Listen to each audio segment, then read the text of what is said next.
Décideurs engagés, l'émission TV de l'Hémicycle qui révèle les décideurs et nous permet de comprendre ce qui, chaque jour, leur donne envie de se battre et de réussir. Bienvenue dans On se dit tout, l'émission des décideurs engagés sur l'Hémicycle TV, et j'ai le plaisir de recevoir aujourd'hui Bernard Cherki. Bonjour. Bonjour Magali, puis merci de m'accueillir. Mais c'est avec plaisir, merci beaucoup d'être là Bernard Cherki. Vous êtes président de Mondial Tissu, Oui. Président aussi de l'Alliance du commerce, on va le voir. Avant de parler de cette industrie du textile qui est passionnante, on va d'abord parler de vous Bernard Cherki, c'est le but de l'émission. Racontez-nous un petit peu votre parcours et ce qui a fait que vous avez emprunté ce chemin vers le textile. Oui. Alors c'est un parcours fait de hasard, de volontarisme, voilà, je crois beaucoup à ça, d'opportunités aussi. Donc voilà, bon, alors très très rapidement, donc moi j'ai commencé à travailler dans le domaine du conseil en organisation, Ouais. dans des grosses boîtes américaines, tout bien comme il faut. Et là justement, j'ai toujours aimé prendre des risques dans ma vie et je m'ennuyais un peu, même si c'était tout bien comme il faut. Et donc là, j'ai décidé de faire des ressources humaines dans le commerce. Vous voyez, donc on était assez loin et tout le monde me disait, mais qu'est-ce que tu vas faire dans des ressources humaines dans le commerce alors que tu travailles dans des gros cabinets anglo-saxons? C'est quoi l'idée? Bon, l'idée, c'est que j'aimais bien les ressources humaines parce que je trouvais que c'était assez politique, justement, assez technique, assez négociation. J'ai une fibre, on va dire, sociale qui est assez forte, donc je me suis dit que c'est pas mal. Et le commerce, parce que peut-être que dans ma famille, il y avait quand même pas mal de commerçants et autres. Et donc, j'ai comme ça que j'ai atterri au BHV, donc entreprise qui fait beaucoup d'actualité en ce moment. Voilà, j'allais y revenir. Parce Oui, que j'imagine, mais je l'ai fait pour ça. Hein. Voilà, non, C'est ça pour c'est l'interview. pas enseigne en tout cas. Ah oui, On va pas les citer pour l'instant. C'est DRH, donc je connais bien l'enseigne. Oui, voilà. Après, on va voir. Hein, vous me direz ce que vous pensez évidemment de l'actualité, mais voilà. Et après, peut-être, si vous voulez la suite du parcours. Bien sûr. Ouais. Donc, après, donc moi, ça a été mon métier de cœur, les ressources humaines. Donc après, j'ai travaillé dans un autre groupe en tant que DRH complet, dans une filiale du groupe Casino. Donc c'était magasin Franprix Leader Price. J'ai créé carrément une direction des ressources humaines. Donc là, il n'y avait pas grand-chose et il fallait tout faire. Et donc ça a été absolument passionnant. Bon, j'ai travaillé là-bas pendant plus de 10 ans. Qu'est-ce qui vous a plu dans les ressources humaines? Moi, ce qui me plaît dans les ressources humaines, c'est que on est quand même dans une fonction, je le dis, politique, dans le bon sens du terme, dans l'entreprise. C'est-à-dire que on est en une direction, des salariés, il faut essayer de trouver des compromis, essayer de penser à l'intérêt général. C'est vraiment ça qui m'habite. Deuxièmement, c'est quand même une fonction où il y a aussi beaucoup de techniques. De juridique et autres, ça m'amuse bien. Beaucoup de négociations, c'est fondamentalement ce qui m'amuse, quoi. Voilà. Et donc après, très rapidement, pour en arriver à ce que je fais maintenant, quand je suis parti du groupe Casino, donc là je savais pas trop quoi faire, et puis mon ancien patron m'a demandé de faire une petite mission de conseil pour une boîte, je connaissais même pas le nom, qui s'appelait Mondial Tissu, je l'appelais Mondial Moquette à l'époque pour vous dire, donc j'avais même pas, après je savais même pas qu'elle existait, voilà, pour être très clair. Et il m'a dit écoute, viens faire une mission de 15 jours d'un petit audit, justement ressources humaines. Puis après, il m'a demandé de rester 1 mois, puis 2 mois, puis sans mauvais jeu de mots, de fil en aiguille, à un moment donné, il m'a proposé de prendre la direction générale de ce groupe que j'anime avec joie et avec beaucoup d'intérêt depuis maintenant presque 12 ans. Oui, donc c'est de la vente de tissus Alors au voilà, détail. on est leader en France de la vente de tissus homemade, de mercerie. En fait, on est l'endroit qui est un peu le paradis des couturières, qui aiment créer, qui aiment innover. Fait maison. Ça s'appelle le do it yourself. C'est une tendance qui est assez forte. Et justement, la personne qui a racheté cette boîte, et donc moi je l'accompagne encore depuis maintenant presque 15 ans, a eu un petit peu l'intuition, et je l'ai mis après en place, que de ce vieux métier, la couture, c'est vrai. on peut en faire quelque chose de très moderne. Qu'on enseignait de grand-mère en petite fille à l'époque, qui aujourd'hui a complètement disparu, mais qui revient parce qu'on a envie de faire soi-même ou de réparer. C'est une vraie tendance de fond. Les gens, il y a une vraie appétence. Ça touche à plein de ressorts, on va dire, sociologiques. D'abord, c'est prendre du temps pour soi, c'est faire un peu comme on a envie. Faire soi-même. Faire soi-même, toucher. Et en fait, on a constaté que quand on fait quelque chose soi-même, on le garde plus longtemps. Il est souvent de meilleure qualité, mais en plus, il y a un lien affectif avec tout ça. Il y en a même qui parlent de couture thérapie, vous voyez. Mais je crois beaucoup à ça. Et je crois beaucoup à ça. Et j'imagine que les nouvelles technologies ont pu démocratiser aussi, puisqu'il y a des tutos, il y a des choses comme ça qui font que aujourd'hui. Totalement. Quand on a repris cette entreprise il y a 15 ans, il n'y avait pas de site internet, il n'y avait rien. Et en fait. Ça s'improvise pas en plus, quoi. Non, ça s'improvise, en effet. Et donc, nous, on est allé là-dessus, mais en fait, on n'est allé pas bien sûr, il y a la partie e-commerce vente, mais on n'est pas rentré par le e-commerce la vente, on est rentré par le côté affinitaire. C'est-à-dire qu'on s'est dit, il faut que les clients se retrouvent dans une communauté. Et une communauté, qu'est-ce qu'elle fait? Elle se donne des conseils, elle papote, elle se donne des idées. Et donc, le digital nous a énormément aidé parce qu'on a une capacité à produire, comme vous l'avez très justement dit, des tutoriels, des conseils. Et puis après, les réseaux sociaux sont arrivés, où là encore, ça a créé des liens très affinitaires, très affectifs avec la marque et le produit et le métier. Et voilà, donc effectivement, le digital nous a beaucoup aidé. On va parler aussi de votre rôle de président de l'Alliance du commerce, hein, puisque l'industrie du textile en France, on va dire, survit. Et vous me parliez du BHV tout à l'heure avec la concurrence chinoise féroce, hein, qui arrive partout en Europe. Qu'est-ce que, selon vous, l'État devrait faire et en fait-il assez, selon vous, pour aider cette industrie du textile, si tant est qu'elles doivent l'être? Oui. Alors d'abord, juste pour préciser les choses, donc l'Alliance du commerce, c'est une alliance qui regroupe les fédérations. Alors non, c'est 3 fédérations. 3, pardon. Mais après, je parlerai des 12. Oui, d'accord. Mais c'est 3 fédérations. Donc l'habillement, donc c'est les grandes enseignes d'habillement que vous connaissez, voilà. Sont en gros les grands magasins et la chaussure. Voilà, donc c'est à peu près plus d'une centaine d'enseignes. Et c'est donc l'alliance principale autour de la mode et du vêtement. Aujourd'hui, nous, par rapport à ces questions, on va aller directement à l'essentiel, c'est cette problématique de plateformes chinoises type Chine, Temu, etc. Nous, ça fait quand même maintenant plusieurs années qu'on alerte les pouvoirs publics, non pas qu'il y ait de la concurrence, parce que ça, après tout, ça peut exister, mais qu'il y a une forme de concurrence qui est totalement déloyale. Voilà, alors je fais très résumé, on le fait, on a des bons contacts avec les pouvoirs publics, je tiens à le dire, on a, que ce soit les ministres, différents ministres qu'il y a eu et qu'il y a encore, il y a une écoute, il y a des débuts d'action, mais néanmoins, je pense que c'est pas du tout à la hauteur de ce qui est en train de se passer. Et c'est pas pour employer des grands termes, mais bon, moi qui ai un âge assez avancé, j'ai connu la fin de l'industrie, hein, on n'a pas vu les choses venir. Et là, si on n'y prend pas garde, et je suis très clair dans mes propos, si on fait pas attention, on risque de connaître, je parle dans 5 ans, 10 ans, la fin du commerce en France. Complètement. La fin du commerce. Du commerce physique. Du commerce physique. Ça, c'est un vrai risque que l'on a. Alors, quand je dis ça, je dis pas qu'il y aura plus jamais aucun magasin, mais quand même pour avoir un peu de recul, le taux de vacances, ce qu'on appelle le taux de vacances, vous savez, les magasins vides. Sûr, il a quand même doublé en une quinzaine d'années. Vous voyez, donc ça, c'est pas que lié aux plateformes chinoises. Ça, c'est le e-commerce en général, qu'il soit français ou international. Mais ce qui s'est passé surtout depuis 1 an maintenant, c'est aussi l'élection de Donald Trump. L'élection de Donald Trump, ça a eu pour conséquence que Donald Trump, avec ses méthodes à lui, il a décidé de mettre des taxes de plus de 50 euros, je sais plus combien, sur les colis. Et donc, en gros, les Chinois, hein, pour être très clair, ont décidé de ne plus s'occuper du marché américain, en tout cas actuellement, et au contraire de déverser leurs produits sur l'Europe. Et encore une fois, nous, ce qu'on dit par rapport à ça, c'est pas un discours corporatiste en disant on veut être protégé et puis on veut pas tes concurrences.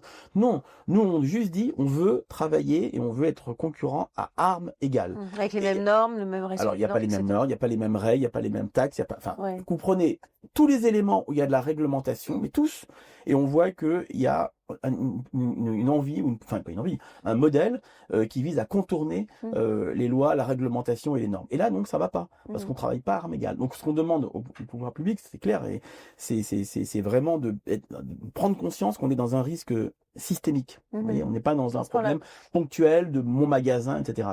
Mais c'est pas le cas de la, pardon, je reviens sur Chine, on va le nommer, hein, parce qu'on va, on va pas tourner autour du pot, mais implanté au BHV, cette maison que vous connaissez bien, est-ce que quelque part, ça peut pas faire figure d'exemple dans la façon de produire, de pas faire de stock? Alors, clairement. Très clairement.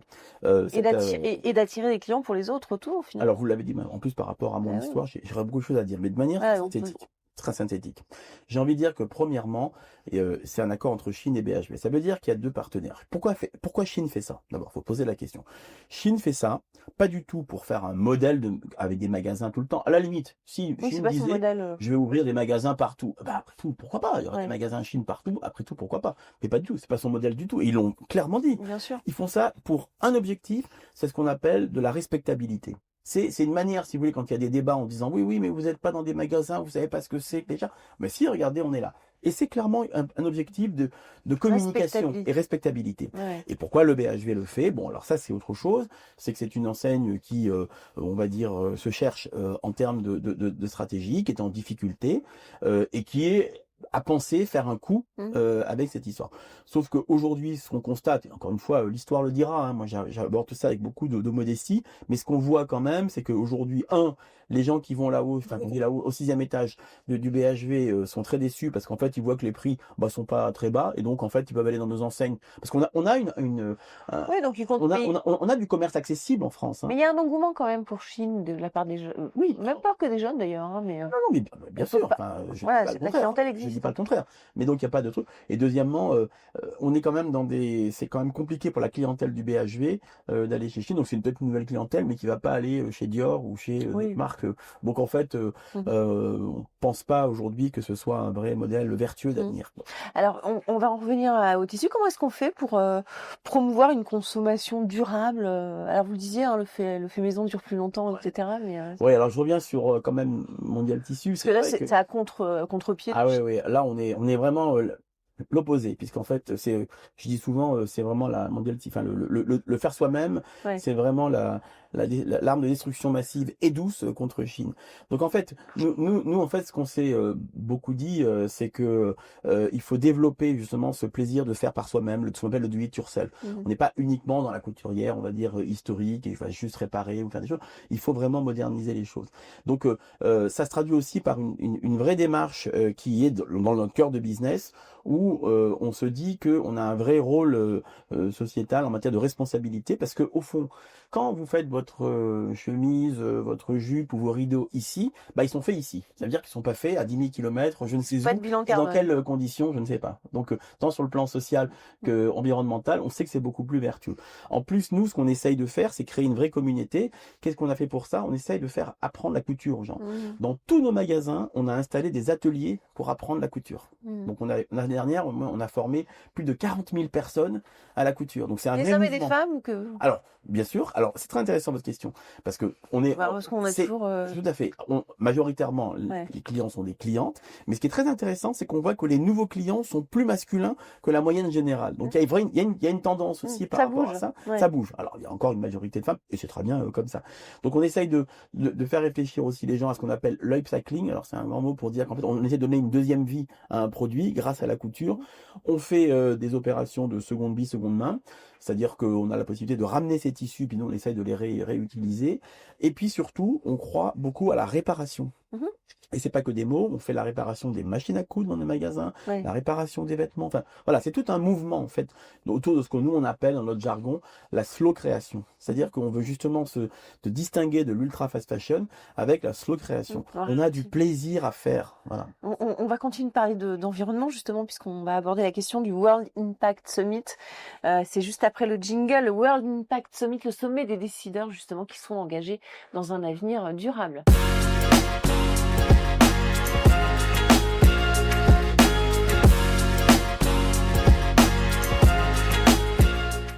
La question du World Impact Summit, c'est celle que vous avez choisie parmi plusieurs qui vous ont été proposées.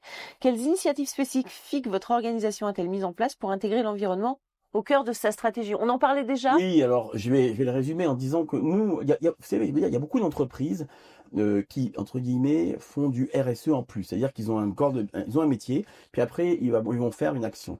Nous, je dis pas que je les critique pas parce que c'est pas toujours facile, mais bon. Nous, on a pensé différemment. Moi, je suis chef d'entreprise. Donc, je suis pas une ONG. Donc, moi, mon objectif, c'est que mon entreprise, elle puisse exister, je puisse payer mes salariés et elle puisse exister. Pour autant, j'ai toujours essayé de voir comment on peut associer le business, les affaires à l'environnement. Parce que à la fois, en tant que dirigeant, j'ai un vrai rôle dans la société, et parce que de toute façon, on m'impose aussi un certain nombre de choses, ce qui est une bonne chose. Bon. Et donc, nous, on a une sorte de slogan, mais qui veut dire beaucoup, c'est au fond, faire soi-même, c'est déjà faire beaucoup pour la planète. Et ça veut dire que, comme je disais tout à l'heure, on a essayé de développer toute une série de pratiques vis-à-vis de nos clients pour essayer de faire vivre des produits plus longtemps. On a également décidé d'avoir des produits qui sont dits Ecotex, enfin en gros bio, pour faire simple. Mhm. On a aussi, nous, des tissus, une partie de tissus qui sont recyclés. On a quand même presque 50% de nos avions qui viennent d'Europe, dont une partie de France, contrairement aussi à ce qu'on croit. On a beaucoup de tissus d'ameublement qui sont encore faits en France. Donc voilà, donc il y a toute une démarche, mais qui doit être nécessairement liée avec notre business. Parce que sinon, ça marche pas. Sinon, c'est du gadget et c'est pas du tout ce qu'on veut faire. Donc c'est vraiment intégré dans notre stratégie. Mhm. Question d'un étudiant de Centrale Supélec, à présent, juste après le jingle.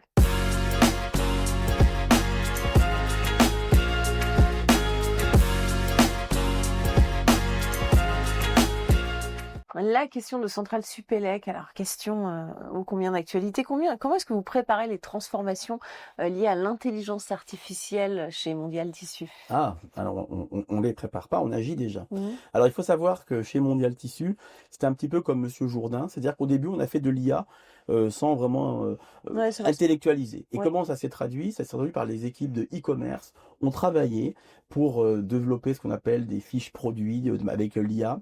Et fait très important pour vous dire à quel point l'IA peut vraiment amener par rapport au Mhm. business. On a pu ouvrir 7 magasins en e-commerce en Europe. Donc aujourd'hui on est présent dans 10 pays. Grâce à l'IA, parce qu'au fond, c'était beaucoup plus facile. Donc, on a obtenu des dates prix, on a été très bien, ça c'était en 2023. Mhm. 2023, j'ai l'impression que c'était déjà il y a un siècle pour l'IA.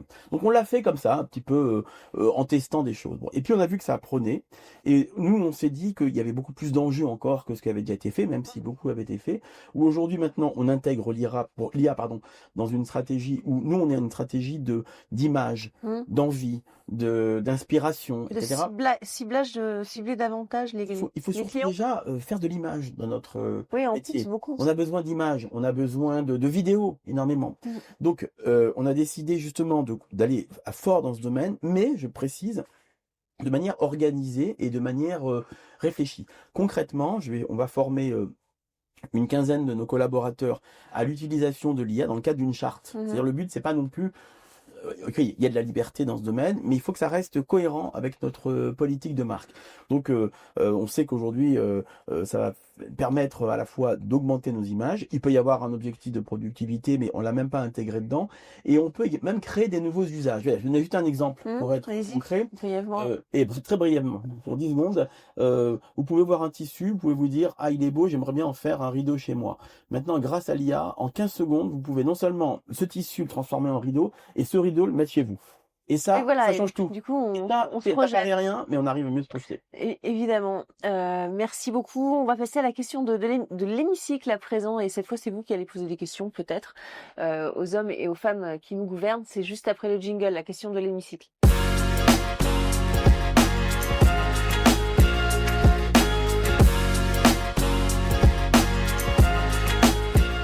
La question de l'hémicycle. Bernard Cherki, qu'est-ce que vous avez envie de leur dire à ces personnes qui nous gouvernent? Vous avez 1 à 2 minutes pour faire un constat, poser une question, pousser un coup de gueule, c'est vous qui voyez.